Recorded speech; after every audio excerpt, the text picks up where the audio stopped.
Welcome to Your Legacy Stories podcast.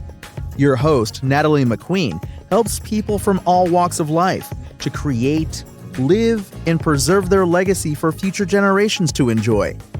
Natalie became a legacy designer after a near-death experience that made her completely reevaluate the legacy she was leaving in this world. She is also a book publisher who has guided over 500 authors to become international bestsellers. Natalie's mission is to help you craft the legacy you deserve, encourage you to live it to the fullest, and then preserve it for future generations to enjoy. On this show, her guests share moments of purpose, gratitude, wisdom and tradition, and of course, their legacy stories. Hi, everyone. This is Natalie McQueen with Your Legacy Stories, and we've got some incredible ladies today. I'm so excited. We have ladies from this amazing book, Soul of a Diamond, and we're going to go kind of round robin today because we have so many amazing people to talk to, and we want to hear everybody's answers and why they thought this is an incredible book to be in. So Sinette, you're kind of the brains and beauty behind this project. So why don't we start with you? Tell us a little bit about yourself, introduce yourself and what you do, and then share with me why you thought you would be part of this book or why you wanted to do this project. Thank you so much, my beautiful Natalie. I am Sinette van Breda. I am from Johannesburg, South Africa. I am the voice of a million, creating space and stages for incredible humans to come and tell their story and bring us their wisdom and their beautifulness to inspire more people around, to speak up, to tell their stories. For me, this was a dream come true, sitting next to a river here in South Africa, crying my eyes out because my book didn't go very well. And God, in 2 minutes, with an electric eel as a witness and a miracle show stopper, or I don't know what to call it, showed me in 2 minutes, Soul of a Diamond TV show, Diamond Moment magazine, Soul of a Diamond book compilation. And tomorrow we are launching. Thank you for asking. Absolutely. Woo! Very cool. This is so exciting. So this book really brings in such an array of different women with different backgrounds in all different areas of the world. So why don't we get Cindy, tell us where you're from, what you do, how you make the world a better place, and then I've got a special question for you. Okay, so I'm Cindy Eddington. I'm from Fairport, New York. I'm the owner of Tranquil Heart Wellness, and as a transformational life coach and holistic healer, I specialize in helping women navigate the aftermath of divorce. Because having gone through a heartbreaking divorce myself, I truly understand the struggles that come along with that. So my mission is to help as many women as I possibly can rebuild their strength, reignite their passion for life, re-engage their personal power, and renew their hearts, just so they can start living their best life now. Right, absolutely. And then how do you believe the key to building and maintaining a resilient life? Yeah, so it goes back to, again, my journey. And so for me, it's gratitude. Having a lot of gratitude, seeing whatever events are happening in your life as gifts that are going to be openers to you to actually learn and grow from. So I'd say gratitude's huge. The other is forgiveness, forgiving others that may have harmed us, but also forgiving ourselves, because for me, there was a lot of self-blame on my journey. And so I think forgiveness is, and the final one is compassion.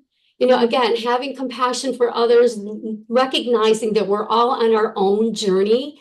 And so having compassion for others, recognizing that they're on theirs, but also compassion for yourself. And when we do that, I think we can come into that place of self-love. And that's really where that's where it really is, right? Is learning how to love ourselves fully, completely, flaws and all. Yeah. And as women, we have a hard time doing that. You know, we can put our time and energy into everyone else, and often, you know, we put ourselves last. So I love that, Cindy. Val, how about you? Introduce yourself. How do you make the world a better place? And what part of the world are you from? I'm Val Burgess, and I live in Sheridan, Wyoming, just south of the Montana border. And I have spent the last 30 years doing oral histories of World War II prisoners of war, both men and women, who have taught me lessons that I never learned at home, and certainly lessons that will carry me through my life. Fortunately for me, I have lots of material with which to speak because I'm a storyteller, and I want their stories to be told because they entrusted me with their oral histories.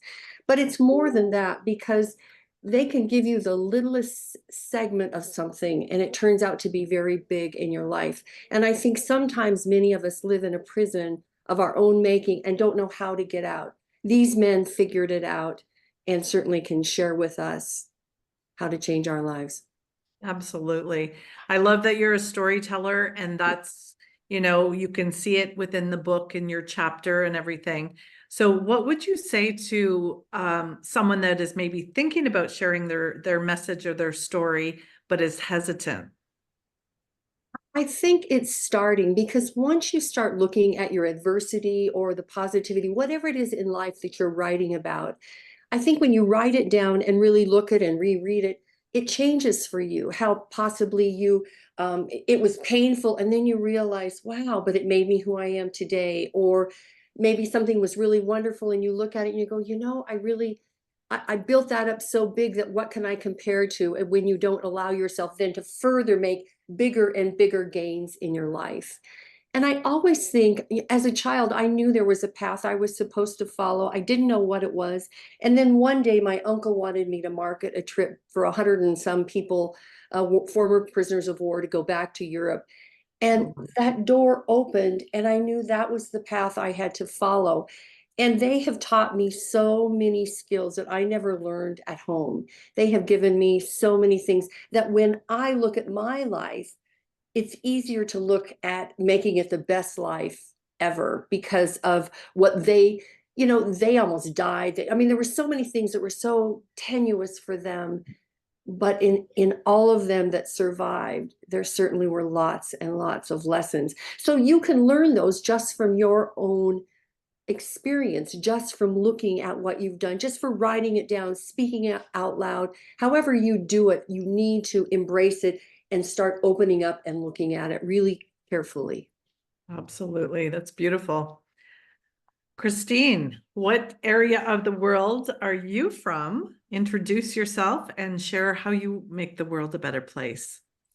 I'm Christine, and I'm from the Vancouver, Canada area in a city called Surrey. And I make the world a better place because I know firsthand what it's like to be completely burnt out, giving everything that you are to your family.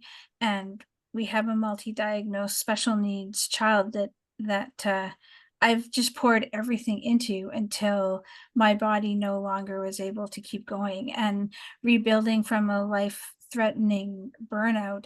I work with moms who are struggling with that themselves, and I help empower them that they can find time in their lives for themselves without having to sacrifice their families to do it, that it is totally possible to love yourself and your family equally at the same time, that all together you make a better unit. And so that is what I do. Absolutely. Thank you. That's awesome. And so needed, you know, once again, you know, as women, sometimes we can serve and serve and serve, and then our bodies or our minds say, Yeah. oh, no more. Yeah. So can you share an example of a challenge or an obstacle that became a pivotal moment for your personal growth in your life? Yeah, for me, my body just gave up, and I was at the hospital, and the ER doctor came in and he said, you know, medically there isn't really anything that we can do. And he explained that it was a full burnout, that mentally, emotionally, physically, like my body had just, there was nothing left. And he said that my cortisol levels were that of an army vet. coming back from the hospital or coming back from war.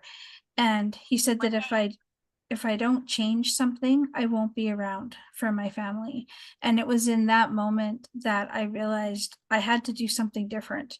And so I did. I looked for therapies and medical people and non-medical people to help me with that. And so from there was when I learned the value of putting time and love into myself, and that actually then makes your world better and able to love other people from a place of that overflow of love instead of from that place of desperation.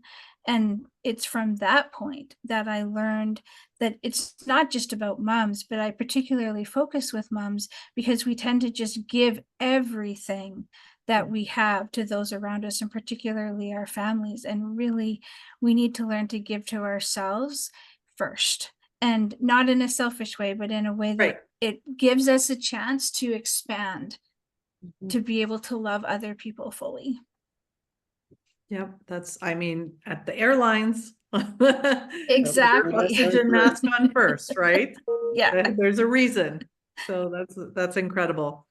And with your story, you're going to help others that are doing the same as many women are and not putting themselves first. Yeah, So thank you, exactly. Christine. Jennifer, introduce yourself, where you're from, and how you make the world a better place. I'm Jennifer Rogers. I am in Norman, Oklahoma, and I like to say I'm magic. I use affirmations to speak out positivity because words are magic. What you say, what you hear develops your day. And I'm a hugger. Everybody that has ever met me or knows me I'm a hugger. And I love energy. I'm an energy worker. I practice Reiki. And there is just power in that positive energy transfer. So again, that is magic. We don't really know how it works. We just know that it works. And that's what I think of myself. The things that I've been through in life, I have an acronym and it's called SHIT. Somehow I thrived. It's magic. I don't know how I did it, but I did it. And that's what has gotten me through. And so today, I use my voice to empower others. It started with a women's group, but using that own voice prompt, I was like, there are men that need to hear this too. And so I started taking my affirmations open to the public.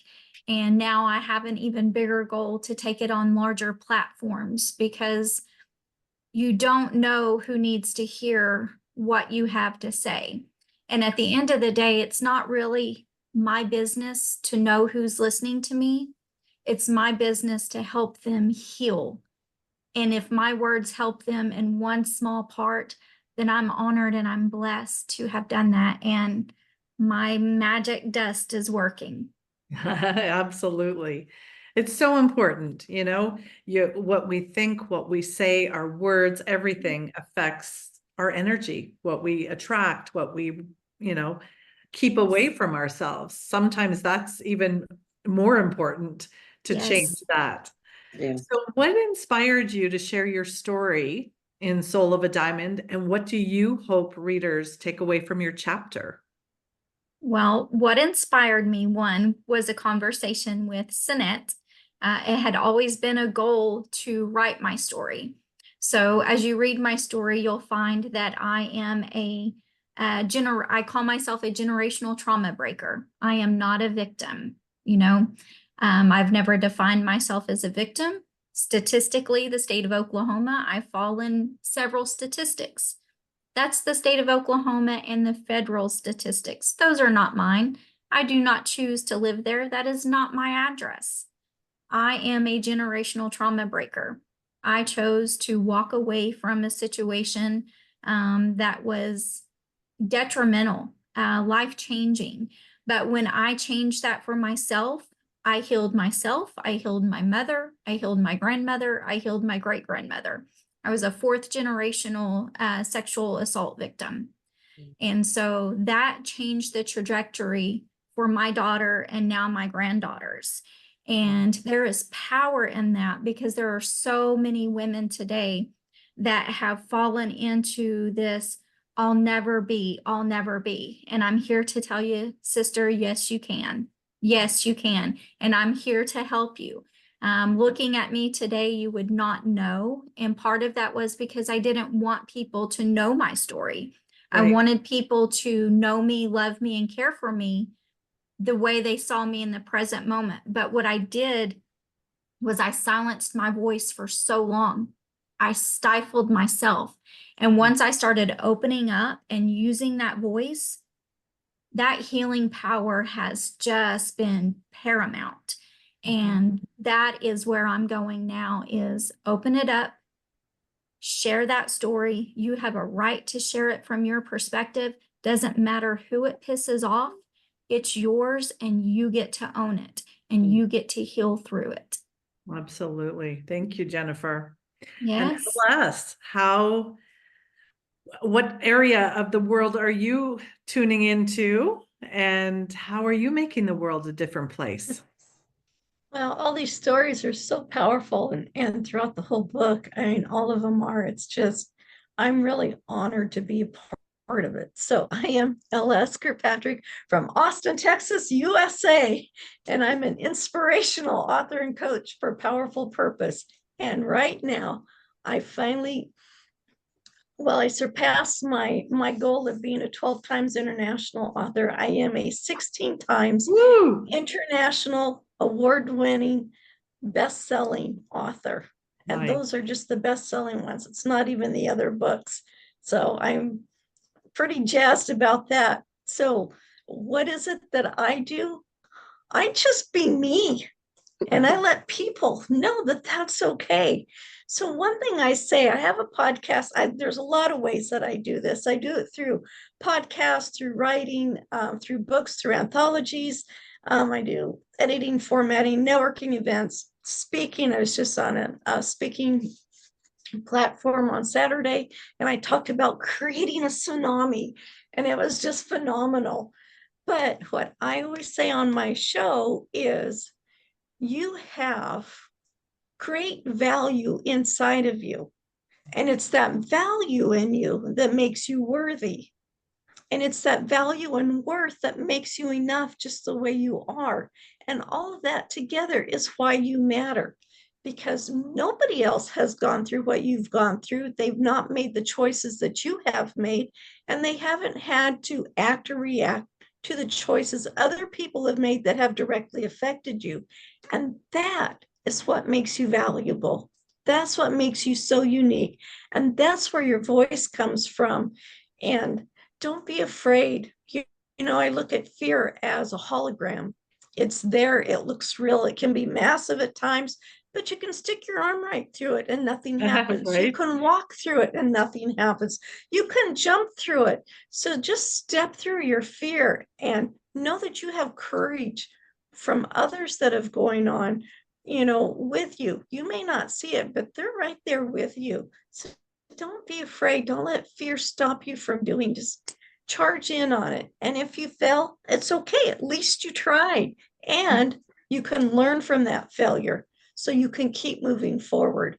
Failure's not a bad thing. It's a learning lesson. You're exactly right. Sometimes our failures bring us to our biggest successes. So how would you say you stay motivated and inspired, especially during difficult times?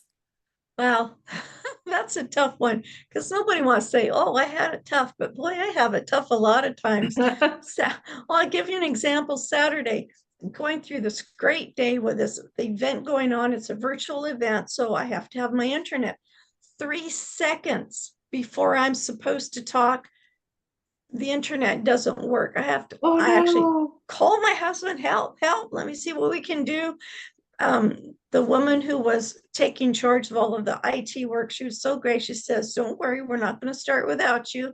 And so finally came up, just log out and log back in. And I did, and it worked, and it went wonderful. But there's always that panic, and it's like, don't panic, just think out, what can you do? And so it was simple. And it's like there's always someone there to help you too, which is wonderful. But the biggest thing that I do, if I remember to do it, because I am human, it's just say a little prayer. It's like, Lord, get rid of all of these bad mojos or whatever's going on and just let this go through. And I got to remember to just breathe. It's like, okay, it's a mistake. It's going to happen. Let's see what we can make good come out of it. And it works out. That's amazing. So let's just do a recap. We're going to do many more of these interviews after we launch, and we can share much more. But ladies, thank you so much for today. And I continue sharing your beautiful messages, your stories. Each one of you brings such a different value to this book. So thank you so much. Have a great day, and we will see you on the next interview. Yeah, let's end with that. Everybody. Woo! Thank you, ladies. Thank you for joining us for another episode of Your Legacy Story Podcast. If you would like to share your legacy story with Natalie or get your legacy book started, please reach out at giftsoflegacy@gmail.com. Be sure to add My Legacy Stories in the subject line. We would love to help you share your legacy message out to the world. Natalie would like to invite you to join our private Facebook group, Create Your Legacy Life. She shares tips on book publishing, ways to create and leave your legacy, and she interviews the most amazing legacy creators, sharing their moments of purpose, gratitude, wisdom, and tradition, and of course, their legacy stories. See you next week.